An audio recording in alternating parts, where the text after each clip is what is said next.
verse 1. Hanggang sa verse 4. Sinabi nga ng Panginoon kay Abraham, umalis ka sa iyong lupain at sa iyong mga kamag-anak at sa bahay ng iyong ama na ikaw ay pasalupain ituturo ko sa iyo.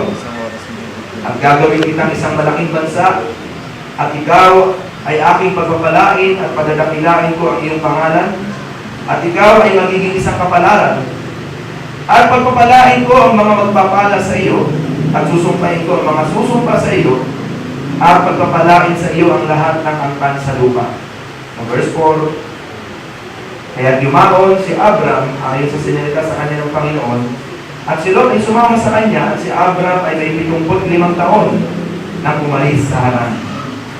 Nakataw po tayo sa 24 verse 1 o tumalo tayo sa chapter 24 sa verse 1. At si Abraham ay matanda na at lipas na sa panahon at pinagpala ng Panginoon si Abraham sa lahat ng mga bagay.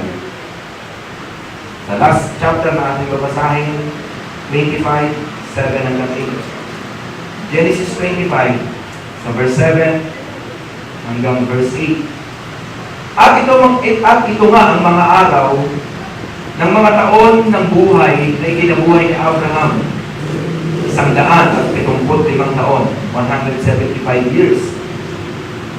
At nalagot ang hininga ni Abraham at namatay sa mabuting katandaan, matanda at puspos ng mga taon at nalakip sa kanyang bayan.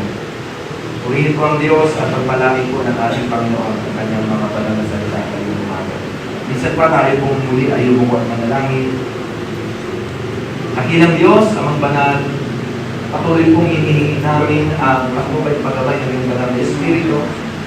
Pag-aaral namin muli sa umaga nito ng iyong mga banal na salita, patuloy pong ikaw, banal na Espiritu o Diyos, ang aming maging dakilang tagapagturo na magpapaunawang lubos sa amin ng mga bagay na nais mo, ng mga bagay na kalooban mo. At ngayong umaga, pagpalain mo po ang bawat isang nakikinig ang pangaral nito ng iyong mga banal na salita at patuloy po akong gamitin bilang iyong lingkod na maging daluyan ng pagpapala mo na nais mong sabihan at ipahayag sa iyong iglesia ngayong umaga. Patuloy ka namin pinapasalamatan, patuloy ka namin pinupuri, pinapapurihan sa kadakilaan mo sa amin, sa kabutihan, katapatan mo sa buhay ng bawat isa. Hallelujah. Maraming pong salamat sa makapangyarihang pangalan ng Panginoong Hesus. Ang ating magsabi ng Amen. Sariwain po natin at muling balikan the three primary things in our life that will never become dull and void. Tatlong mga bagay o tatlong pangunahing mga bagay sa ating buhay na kailanman ay hindi mawawalan ng saysay.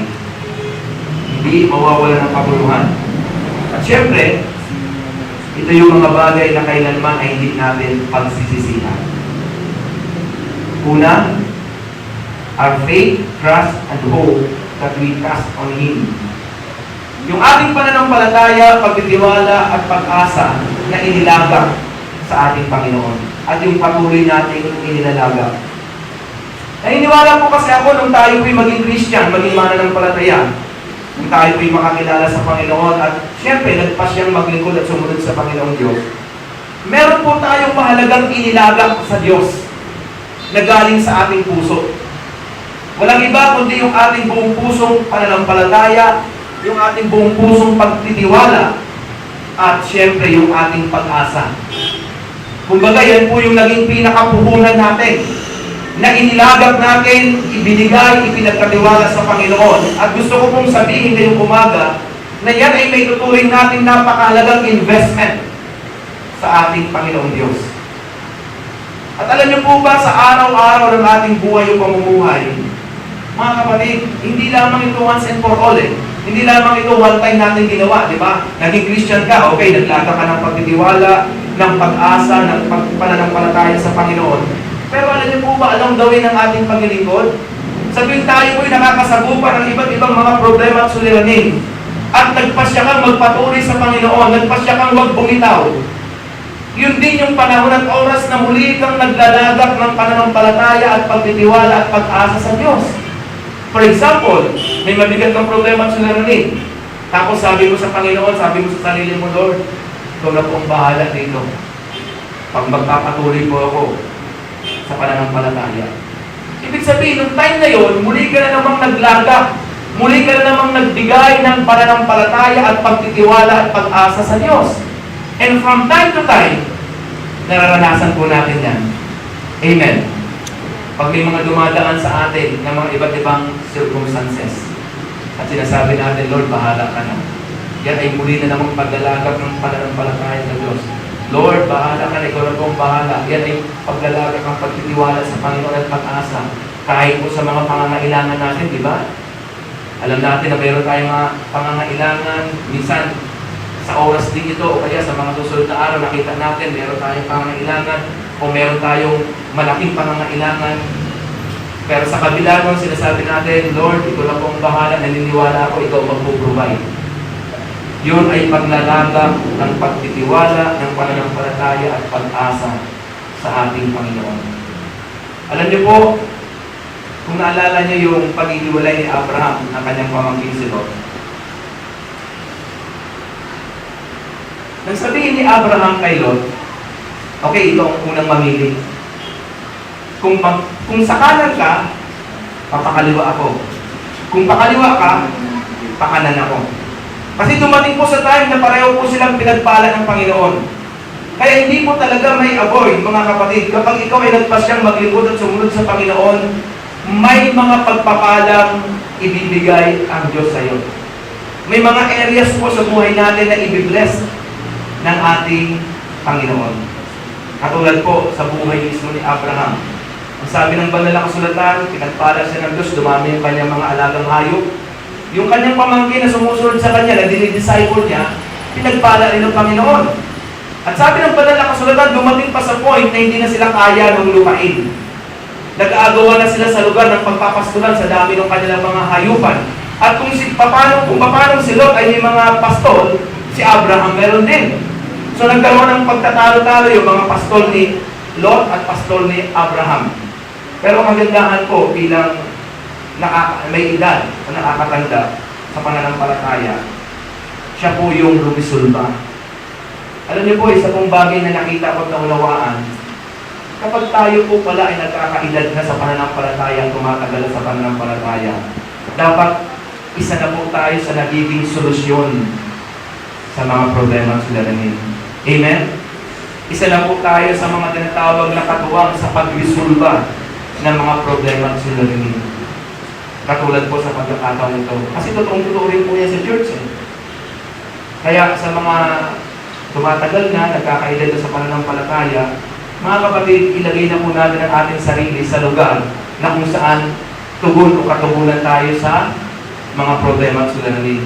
Ilagay na po natin ang ating sarili sa lugar na katuwang na tayo o katulong sa pagresolba ng mga nag-a-arise na mga problema at suliranin. Amen. Sa madaling salita, dapat nagmamature po tayo. Amen? Patuloy tayong lumalago, patuloy tayong nagmamature. Yan po ay isang hamon sa lahat ng mga tumatagal na sa church. Pastor, gaano katagal yung tumatagal na sa church? I think, sabihin na natin, mga 7 years pataas. Sino po dito yung 7 years pataas? Amen. Amen. Ilagay niya natin po sa ating kaisipan, sa ating puso, kapag nagkaroon ng problema sa church na ito, ako na 7 years pataas na sa church, ako ay katulong na katuwang sa pagresolba. Amen. Hindi yung ikaw mismo yung nagko-contribute para magbigay ng problema. Sa lahat po ng churches, mga fellowship, kahit po sa labas ng mga organization, hindi po maiwasan yung mga problema, yung mga suliranin. Pero sa lahat po, mapa-secular, mapa-spiritual na mga samahan o organisasyon, meron po talaga mga grupo dyan o mga tao dyan na nasa seniority line, nasa tinatawag na on top line or leadership, na sila yung mga rumilusulba. Kung yan ay totoo sa secular na mga organisasyon o samahan, dapat totoo rin po yan sa church. Amen. Amen. Hallelujah. So, sabi po ni Abraham, sige, ganito na lang gawin natin. Kinakailangan na natin maghiwalay para magkaroon ng kanya-kanyang lugar. Yung mga hayop, yung mga alaga nating hayop. At sinabi ni Abraham sa kanya, magpaparaya po yun eh. Ikaw ang unang mamili. Ang sabi ng banal na kasulatan, itiningin ni Lot yung kanyang paningin doon sa kung saan ay merong mga bagay na potensyal. At ang unang nakita niya, Sodoma at Gomorrah. Isang syudad na napakaunlad at alam niya, magiging maayos ako dito, magiging maganda ang kalagayan ko dito. At doon nga po siya pumunta. At si Lot, ito na naman, ang pinili niya, wala na siyang choice eh. Kasi yun ang usapan, yun ang deal nila eh. Pag kanan, kaliwa ang pinili mo, kanan ako. Pag kanan ang pinili mo, kaliwa ako. So wala na siyang choice, kundi kung ano yung natira. At alam niyo po ba, yung natirang lugar sa kanya ay bulubundukin, maburol, at tiyak.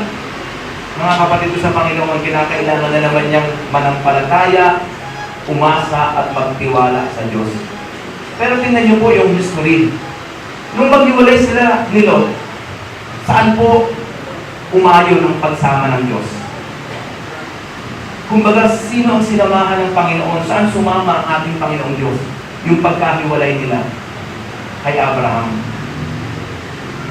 Alam niyo po ang isa sa pangunahing dahilan. Pwede natin sabihin kasi siyempre siya yung tinawag. Yes. Siya yung pinili. Yes. Tama po yun. Pangunahing dahilan yun. Pero nais ko pong idagdag na isa pa sa pangunahing dahilan kasi siya po yung lumagay sa pananampalataya at pagtitiwala at pag-asa sa Panginoon. Si Lot, umayo na siya sa kanyang nakikita. Pag ikaw ay bumasa sa iyong nakikita, it's not faith. It's not trust. And it is not hope anymore. Sabi ng Bible, ang pag-asa kapag nandyan na, hindi na pag-asa. Amen. Kaya nga, tinawag na inaasahan mo dahil wala pa. Pero pag andyan na, hindi mo na aasahan kasi andyan na. Sure na yon. Kaya nga ang pananampalataya ay pagtitiwala, pananampalataya, paniniwala sa mga bagay na hindi nakikita at pag-asa sa mga bagay na parating o darating. Kaya mga kapatid sa Panginoon, nung maghiwalay si Lot at si Abraham, muli na namang si Abraham ay naglalak ng pananampalataya, pagtitiwala at pag-asa sa Panginoon na para bagang sinasabi niya, Lord, eto Panginoon, ikaw nang bahala sa akin kasi ang natira sa akin ay hindi ko makitaan ng potensyal. Hindi katulad sa pinili ng aking pamangkin, maunlad na lugar sa Sodoma at Gomorrah.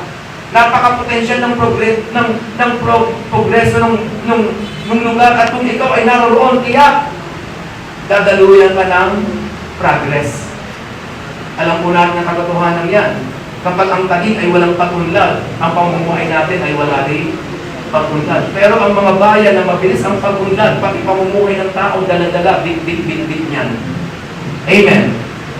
Hallelujah. Kaya nga, napakaganda kapag ang isang lugar ay progresibo. At yun ang unang-unang nakita ni Lot. Pero sabi po ng Biblia, sa New Testament, we are walking by faith and not by sight. Sabi doon, kami nagsisilakad sa pananampalataya at hindi sa paningin kasi yung mga bagay na nakikita ay temporal. Pero yung mga bagay na hindi nakikita, yun po yung mga bagay na spiritual at yun po yung mga nananatili. Kaya makikita po natin, muli si Abraham ay naglagak ng pananampalataya at pagtitiwala pag-asa sa Panginoon. Ito po yung katugunan ng ating Diyos sa pagkakataong yun.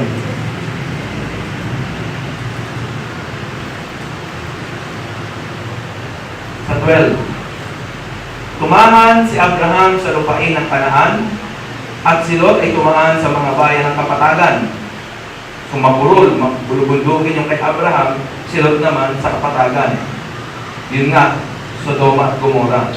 Pero ang problema, ang mga tao nga sa Sodoma ay masasama at mga makasalanan sa harap ng Panginoon. Mga kapatid, hindi naman lahat at hindi naman lagi.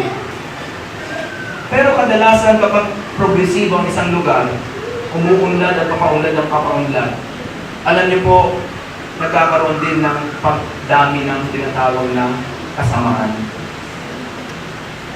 Nung Monday, ako po ay umattend sa AGAP Annual Assembly. At muling diniscuss doon yung isang bagong opisina sa munisipyo na ang pangalan ay, ano ba yun? BFAC. Values, Formation, and Transformation.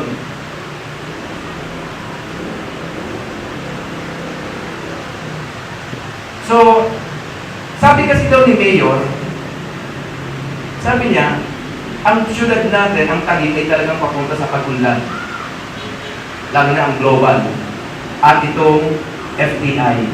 Yung dalawang yan ang napaka-potensyal.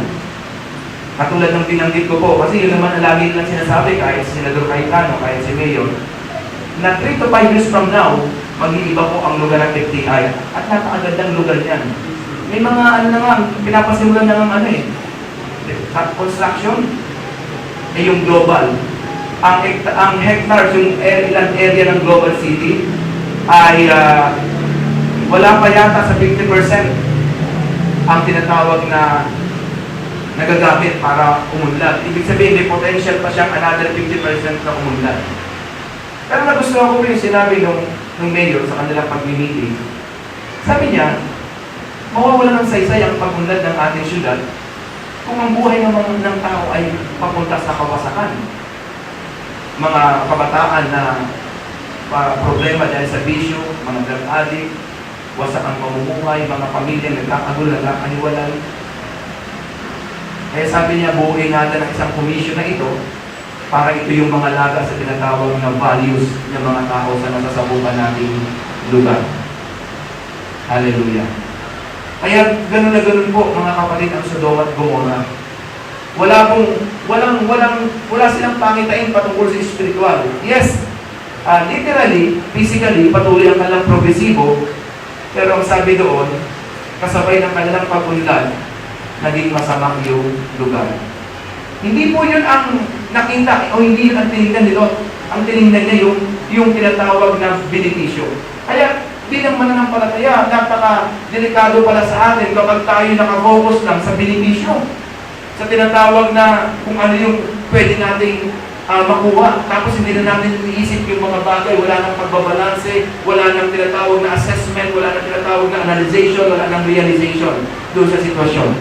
At doon nagkamali si Lot.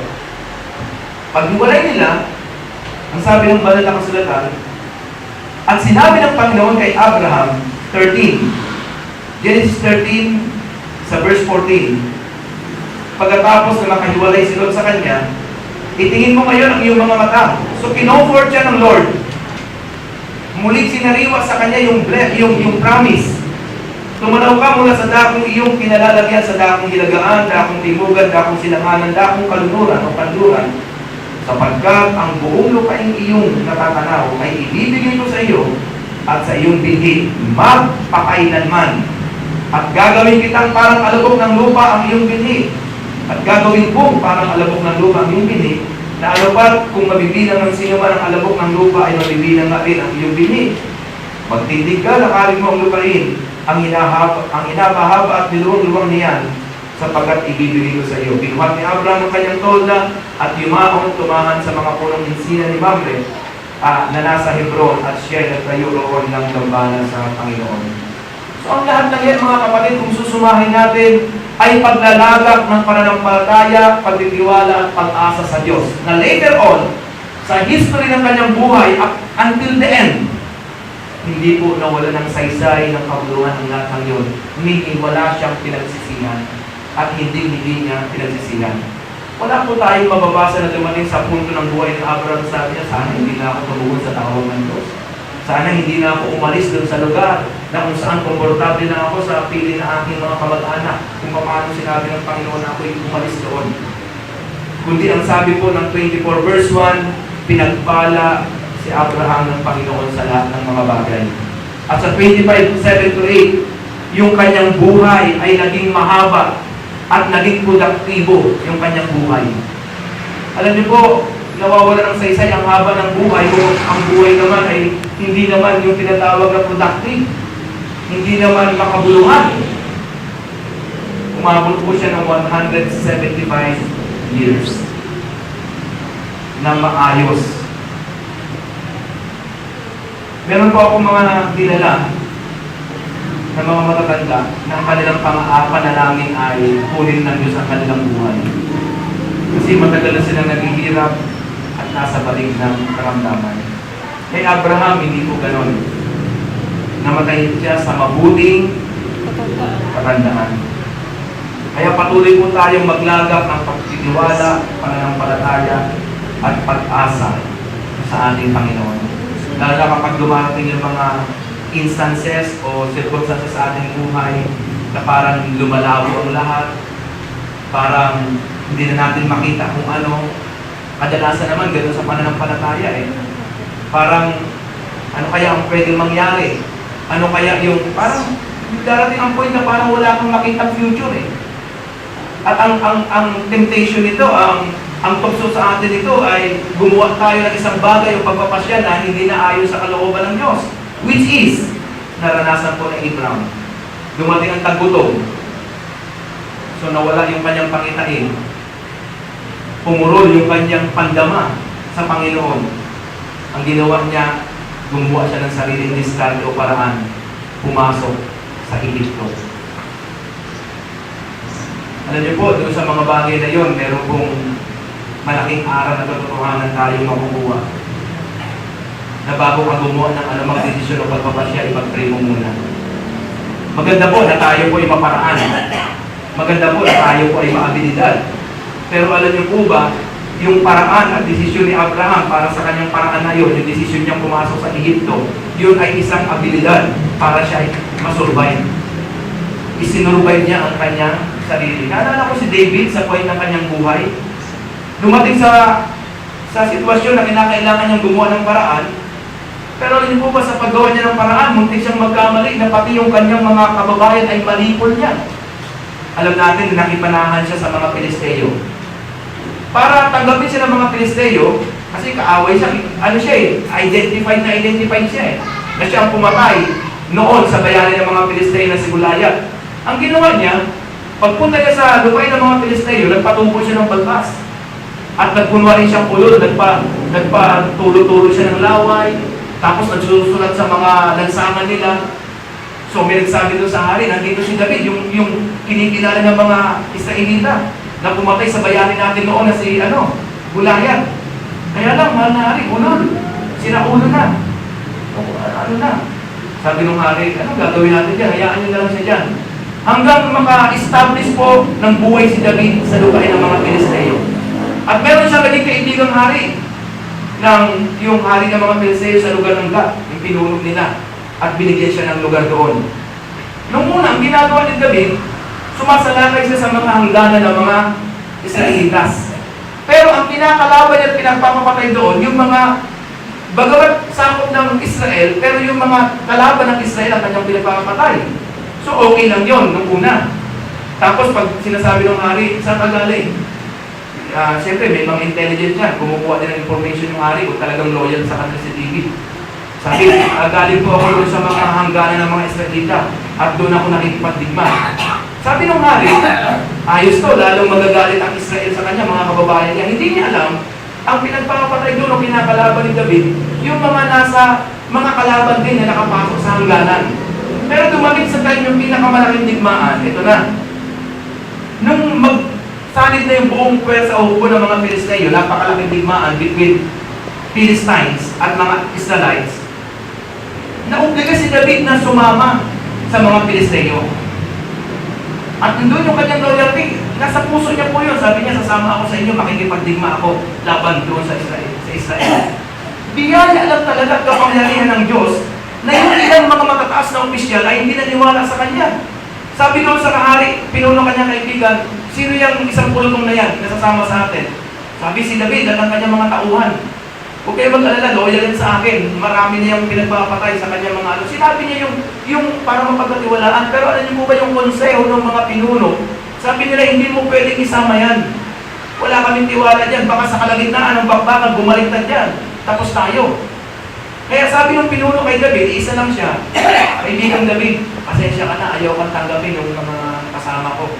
Yung napagbotohan, yung napagkasunduan, ay hindi ka namin pwedeng isama. Umuwi ka na lang sa dako mo, ikaw ang iyong pangkat. Mga kapatid, kung malalim ang ating insight sa spiritual na mga katotohanan, Yun ay isang blessings o pabor ng Diyos kay David upang malinis ang kanyang kamay sapagkat sa pag pinayagan siya na sumama doon sa digmaan, tiyak makakagawa siya ng isang malaking maling pagpapasya ay yung kanyang mga kasamang kababayang Israelita na kanyang pinanggalingan at pinagtatanggol ay pwede niya na pong mapatay. Kaya kita niyo po yung biyaya ng ating Panginoon. Yung kabutihan ng Diyos. Pero makikita po natin, maging si David ay naglalagak ng pagtitiwala at pananampalataya at pag-asa sa Panginoon. Ano din po yung mga taong naglalagak ng patuloy na pananampalataya at pagtitiwala sa Diyos ng kanilang pag-asa sa Panginoon, hindi po pinapabayaan ng Diyos. Amen. Hallelujah.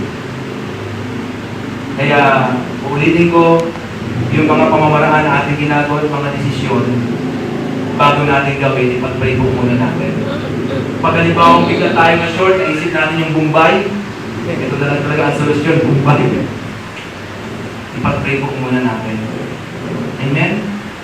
Hallelujah. Lalo na yung mga utangan na sa halip na ikaw ay makaahon, ikaw ay lalong mababaon. Personally, hindi po ako laban sa mga nagpapautang. At hindi rin po ako laban sa mga nangungutang. Nasa pag-uusap lang niya, siyempre, basta Kristiyano, maayos na usapan, bayaran. Amen. Pero yung sa Bible, sa salita mismo ng ating Panginoon, yung ang patubo ay napakalaki. Na alam mo na sa halip na makatulong ka, lalong mapapaon yung tao, yun po yung against ang Word of God. At kung against ang Word of God doon, siyempre, against din tayo doon. Amen. Pero hindi po tayo, ako personally, kung tatanungin niyo po ako, hindi po ako laban sa mga nag-negosyo ng pautang at hindi rin po ako laban sa mga nangungutang. Basta ayon lang sa kalooban ng Panginoon. Kumbaga, yung bagay na yun ay dapat nasasakop, nasasaklawan ng pamantayan. Kumbaga, merong pamantayan. Pastor, bakit hindi ka laban doon? Kasi alam niyo po, ang bangko, utangan din naman ang bangko, yung mga loan na yan. And that is legal naman yun eh. Legal po yun. Kaya lang, mahigpit nga sila. Tayo, ang ating pamantayan, siyempre, laging Word of God. So yan po yung pangunahing bagay sa buhay natin na kailanman hindi mawawala ng saysay. Mawawala ng paguluhan ay hindi natin magsisisihan. Yung ating inilalagak at patuloy na inilalagak na pagtitiwala, pananampalataya at pag-asa sa Panginoon. Ang ating pananampalataya po ay nasa Diyos. Amen. At ang ating pagtitiwala ay nasa Panginoon. Ang ating pag-asa, of course, nasa Panginoon pa rin. Amen po ba? Wala po sa mga bagay na ito. Hindi sa tao, lalong hindi rin po sa fellowship. Kasi lahat ng binanggit ko nagkakaproblema. Tao, ano pa, mga bagay sa mundo ito, mismong fellowship, nagkakaproblema po yan. At kapag yan talagang nakalaga ang iyong pananampalataya, pagtitiwala at pag-asa, naku, kumbaga mauuga ka pag yan ay yung nagkaproblema na. Amen. Pero hindi naman nangangahulugan ng pagdududa sa mga tao na ating kasama. Hindi po yun. Kundi yung, ibig sabihin nito, uulitin ko po, yung pagtitiwalang para sa Panginoon, pananampalatayang para sa Panginoon, pag-asang para sa Panginoon, huwag tayong magkakamali na ilaga sa mga bagay na nasa ating kapaligiran o paligid. Amen. Kahit sa magulang, kahit po sa kapatid, kahit po sa asawa. Pagtiwalaan natin sila, yung level lang ng pagtitiwala, ayon lang sa kanila, tama lang sa tao. Pero pagdating sa Diyos, iba na pong usapan yun. Amen po ba? Hallelujah. Romans 10 verse 11. Psalms 25 verse 3 at 2 Timothy chapter 1 verse 12. Yan po yung mga verses. Supporting verses yan sa bagay na yan. Pangalawa, yung ating panalangin o mga panalangin.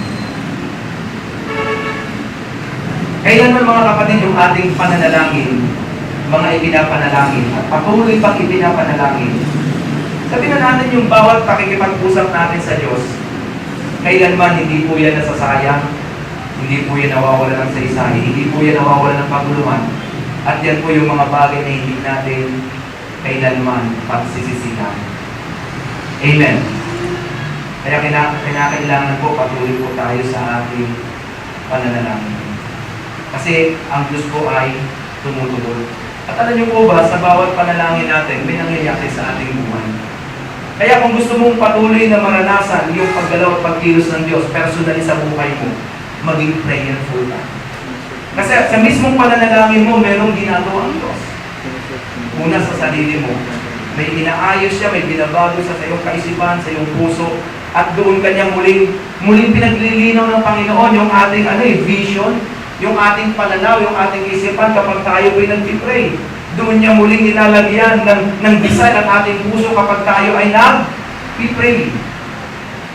Kaya kung ramdam na ramdam natin na parang tuyo-tuyo tayo spiritually, kung ramdam na ramdam natin na parang wala nang sigla, buhay ang ating pananampalataya, mga kapatid, napakasimple po ng sinasabi ng ating Panginoon, hanapin mo lang siya. Lumugod ka lang at makipag-usap ng kaingin sa Kanya. Meron pong pinipresent ngayon na isang pelikula. At sa akin, sa tingin ko, ito'y napakaganda kung mabibigyan ng pagkakataon na may palabas na ang bumuo ng pelikulang ito ay mga Christian. Ng kanilang ministry naman ay nasa Pinilakang Tagig. Ano ba yung cinematic? Cinematic yung kanilang ministry. Ang direktor ay Kristiyano, tapos yung mga gumanap ay Christian.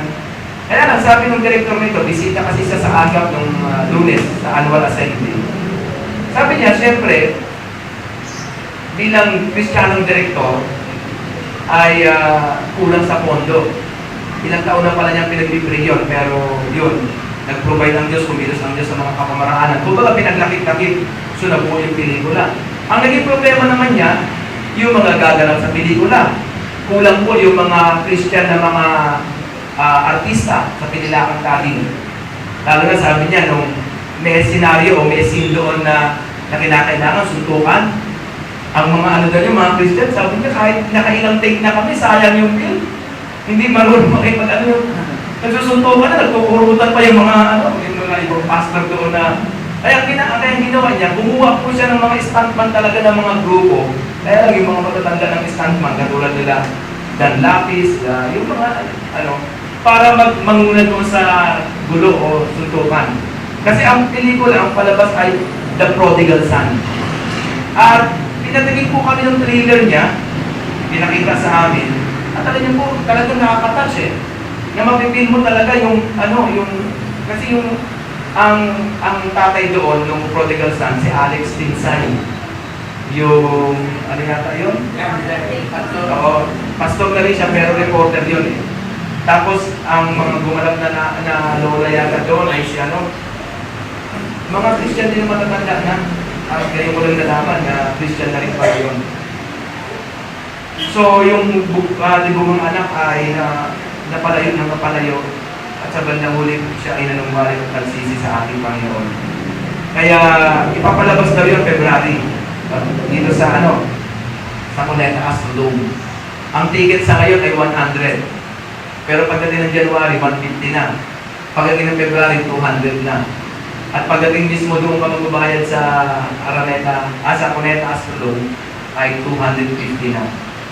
Sabi ko, napakagandang Kasi alam niyo po mga kapatid, kahapon ay nanood kami ng aking dalawang anak.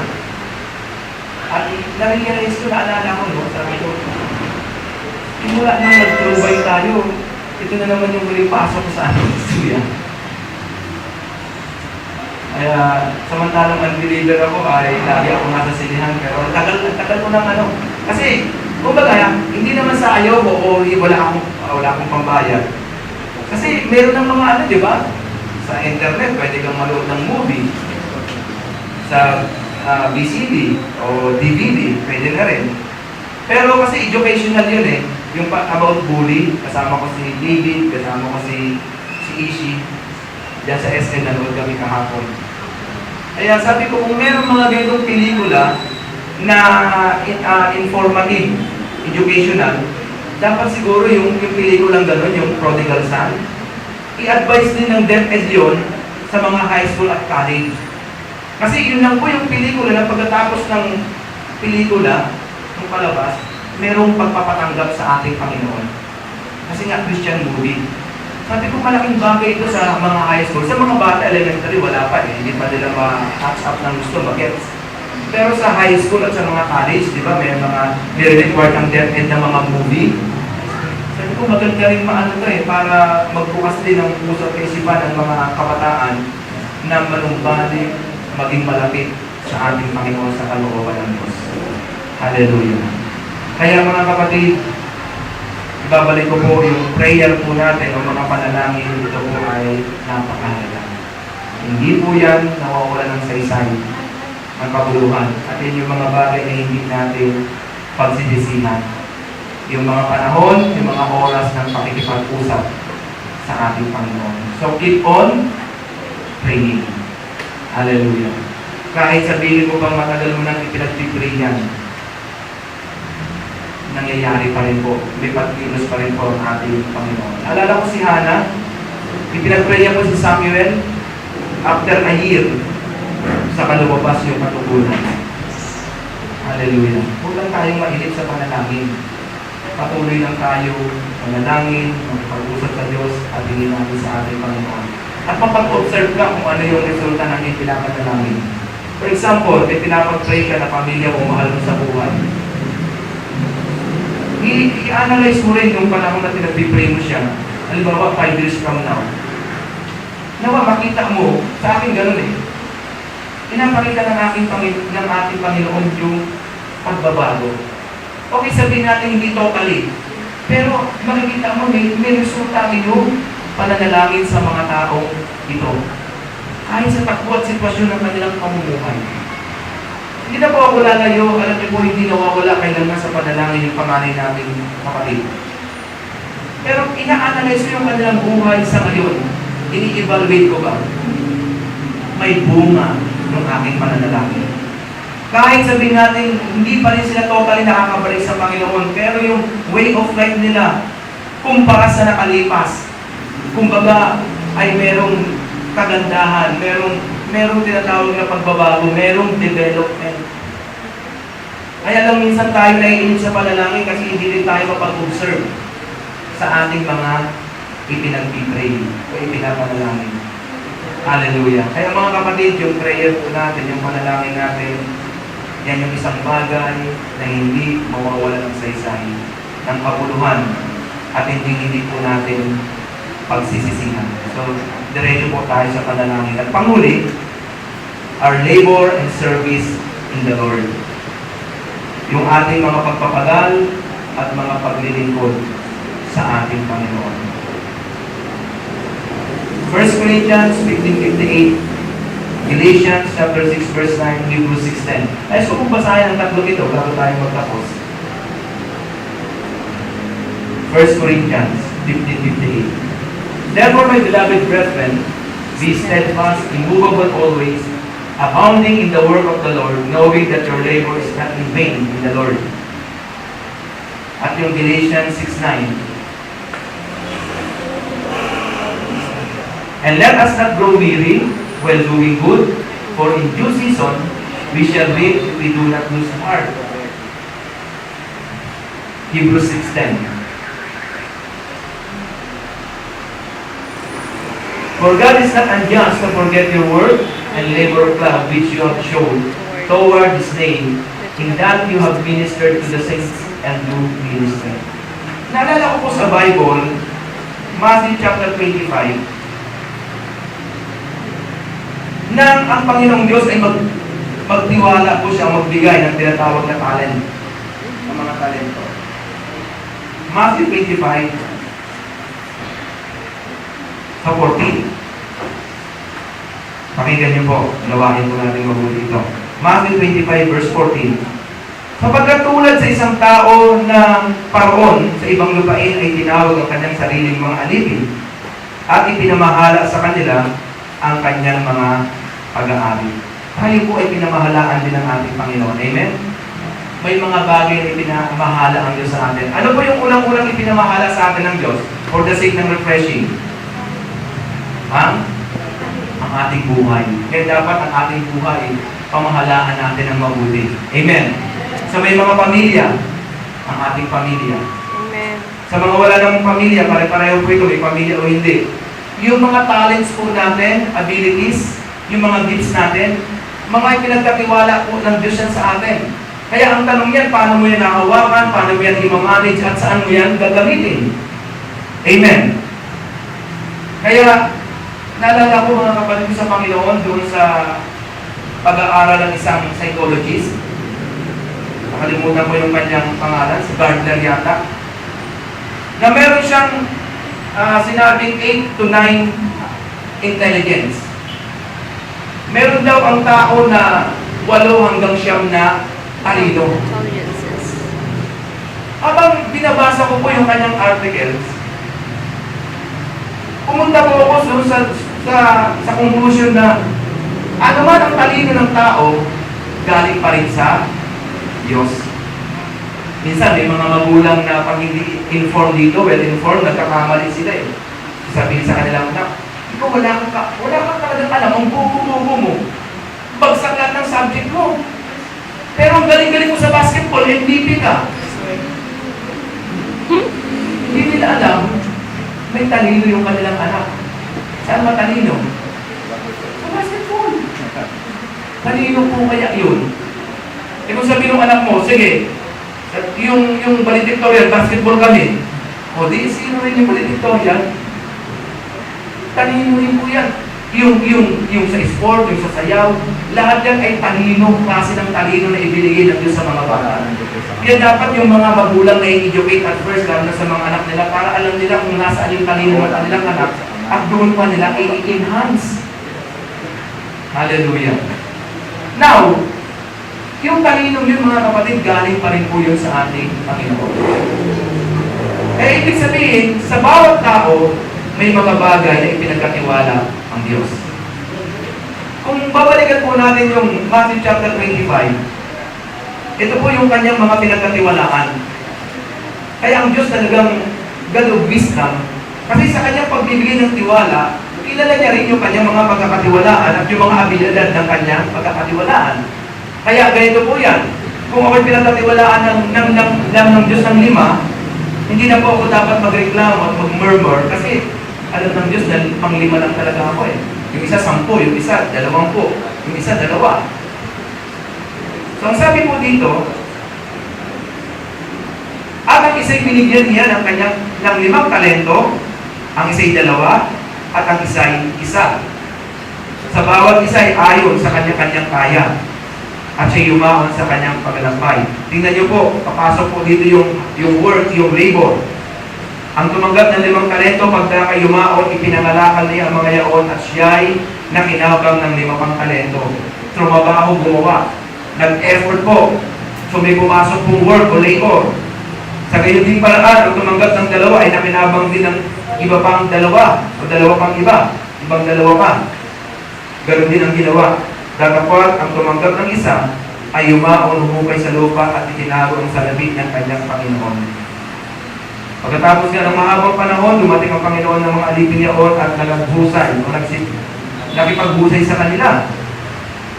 Ang tumanggap ng 5 talento ay lumapit at nagdala ng 5 pang talento na nagsasabi, Panginoon, binigyan mo ako ng 5 talento. Narito ako'y nakinabang na 5 pang talento. Ito po yung sagot ng Panginoon. Sinabi sa kanya ng kanyang Panginoon, mabuting gawa. Yung gawa po, work or labor. Mabuti at tapat na alipin. At tapat ka sa kakaunting bagay, pamamahalain kita sa maraming bagay, pumasok ka sa kagalakan ng iyong Panginoon. Mga kapatid, ito po yung magandang halimbawa. Napakagandang halimbawa po nito. Yung 3 tao na sila po'y gumawa, naglingkod, nagpagal sa kung ano yung pinagkatiwala ng Panginoon sa kanila. At ang sabi ng banal na kasulatan, yung 2 gumawa, nag-effort, ay pinagpala ko ng Panginoon. Hindi nawala ng kabuluhan. Ang sabi ng Panginoon, ikaw na tapat at mabuting halipin, pumasok ka sa aking kaharian. Pero yung isa, mga kapatid, yung walang gawa, walang labor. Alam niyo po yung mga ginagawa natin sa Panginoon, kind of investment. Kaya, huwag po tayo minsan mainggit o kaya manghina na may makita po tayong mga Kristiyanong parang sa kanilang paglilingkod ay easy lang. Kumbaga, tipid na tipid yung kanilang paggawa sa Panginoon. Kasi yung kung mga bagay na ating ginagawa sa Lord, paglilingkod, yung effort natin, kasama na po niya yung pagbibigay ng panahon ng oras, ay hindi po mawawala ng paguluhan. Totoo, kung minsan nakakapagod. Pero alam niyo po ba, may mga gawa tayo na kung hindi natin binibilang. Alam niyo po kasi merong mga taong ano ba tawag doon? Yung mabilang. Ay, ito na ginawa ko, ito pa ginawa ko, ito pa ginawa ko, ito pa ginawa ko, lahat. Pero bilang Kristiyano, dapat yung ating paggawa sa Panginoon, hayaan lang natin. Na maipon na dumami ng dumami. Mas maganda nga pag hindi mo na tinatandaan eh. Mas maganda nga pag hindi mo na yung nililista pa. Kasi magkakaroon ka na lang ng sorpresa. Ay, ginawa ko pala yun. Ni-reward pala ako ng Lord sa ginawa kong yun. Tingnan niyo po dito, sa 34, nang magkakayi sasabihin ng hari sa nasa kanyang kanan, magsiparito kayong mga pinagpala ng aking Ama. Manahin ninyo ang kahariang nakahanda sa inyo, buhat ang itatag ang sanlibutan. Sapagkat ako'y nagutom, at inyo akong pinakain, ako'y nabuhaw at ako'y inyo pinainom, ako'y naging kaliibang bayan at inyo akong pinatuloy. Naging bubad at inyo akong pinarangkan, ako'y nagkasakit at inyo akong dinalaw, ako'y nabilanggo at inyo akong pinaroonan. Kung magkakaroon sasagutin siya ng mga matuwid na nagsasabi, Panginoon, kailan ka namin nakitang nagutom at pinakain ka namin, o napuhaw at pinainom ka? At kailan ka namin nakitang isang taga-ibang bayan at pinatuloy ka, uhubad at pinaramdan ka? At kailan ka namin nakitang may sakit o nasa bilangguan at dinalaw ka namin? Sasagot ng hari at sasabihin sa kanila, katotohanan sinasabi ko sa inyo, yamang inyong ginawa sa isa dito sa aking mga kapatid, kahit sa pinakamalit nito ay sa akin ninyo ginawa. Tingnan niyo po kaya pala sinabi ng Galatians, huwag tayo mapagod sa paggawa ng mabuti. Kasi lahat po ng ating mga ginagawa ay alam ng ating Panginoon. Lahat ng ating pagpapagal, paglilingkod, pagsakripisyo, mga pagbibigay, gawin lang po natin ang gawin. Huwag na natin kwentahin, huwag na natin ilista, huwag na. Katulad ng mga tao ito, gawa lang sila ng gawa, later on, i-remind sa kanila ng Panginoon, alam niyo ba yung pinagagawa niyo yan? Sa akin ninyo ginagawa. Hallelujah. Kaya mga kapatid sa Panginoon, ito yung tatlong kamunahing bagay sa buhay natin bilang mga anak ng Diyos na kailanman investment na may luturing na hindi mawawala ng saysay. Hindi mauuwi sa wala, hindi mawawala ng kabuluhan. Yung ating pananampalataya, pagtitiwala at pag-asa na inilagak at patuloy na inilalagak sa Panginoon. Yung ating pananalangin o pakikipag-usap sa Diyos at yung ating mga paglilingkod. Bagamat nakakapagod, pero mga kapatid, yan ay investment natin sa Panginoon. At yan ay gagantimpalaan ng ating Panginoon. Palakpakan po natin. Purihin natin ang Hallelujah. Praise God. Muli tayo pong